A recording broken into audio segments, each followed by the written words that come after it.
It's really been 3 weeks since I shared a video on my channel, and you guys did me dirty. You couldn't even ask about me. Anyway, I'm back now. I'm better. There's been a lot going on behind the scenes.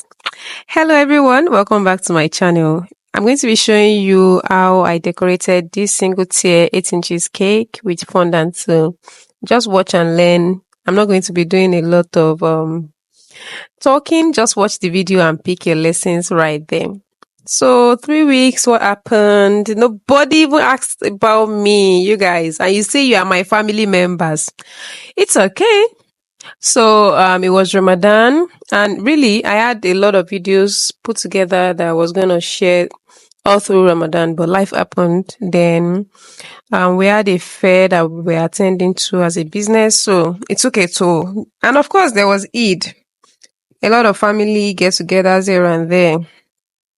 So I think I went AWOL because of all of that. But like I said earlier, I had some videos put together that I wanted to share during Ramadan, and I'm going to be sharing them back to back now. So keep it up with most cakery on this channel. Here I was trimming each of the layers of the cake. So I want each layer to be flat. By the time I put the next one, it's going to sit right on top of it. So, and I sandwich each layer with buttercream. I'm working with 5 layers of cake, so the cake is a little bit tall. That's about 10 inches high. So I'll do the same thing for the next layer. Trim the top, and because this cake is a buttercream sandwich cake, it's not ganache. I'm not going to be putting it in the fridge. I try as much as possible to trim off the wet parts. You know, when you finish baking and then you keep it, that top and bottom sometimes they're always wet.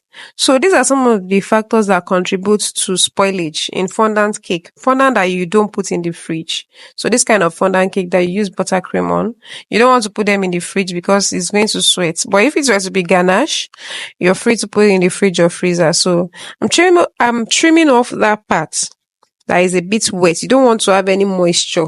It's not like the cake is dry, but the top is always a kind of moist. So you want to trim off that part, and you are left with the dry, well done parts. So I think the steam contributes to the dryness. So I finished layering all of my cakes, and then I'm going to be trimming the sides. You want to trim the side of the cake by placing your serrated knife directly on the body of the cake. You don't want to slant it. You want it to be flat on the cake, so that you trim off all the excesses.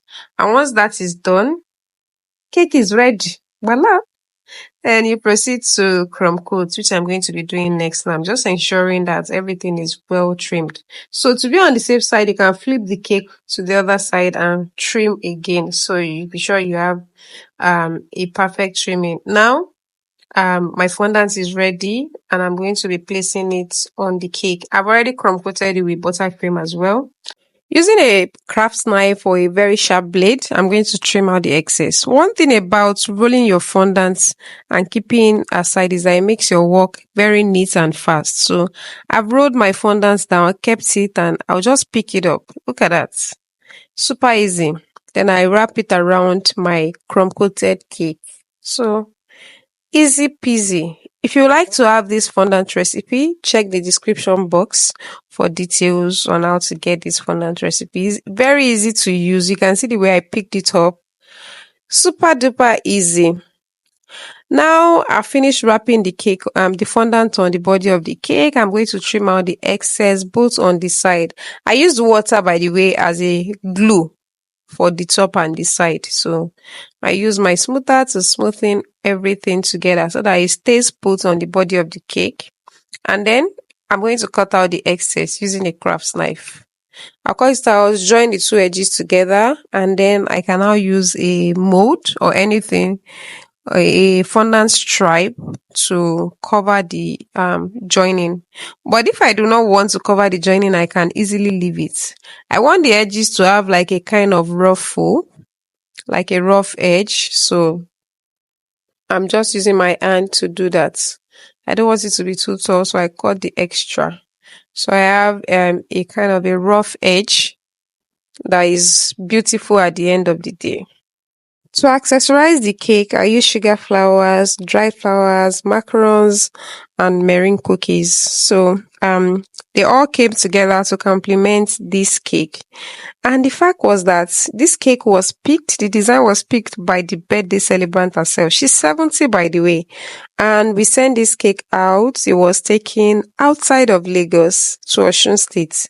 We don't deliver outside Lagos, but the owner took the cake to Osun State herself. Now, that's a flex.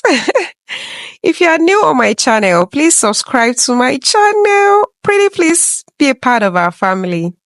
And if you're an OG, thank you so much for sticking around.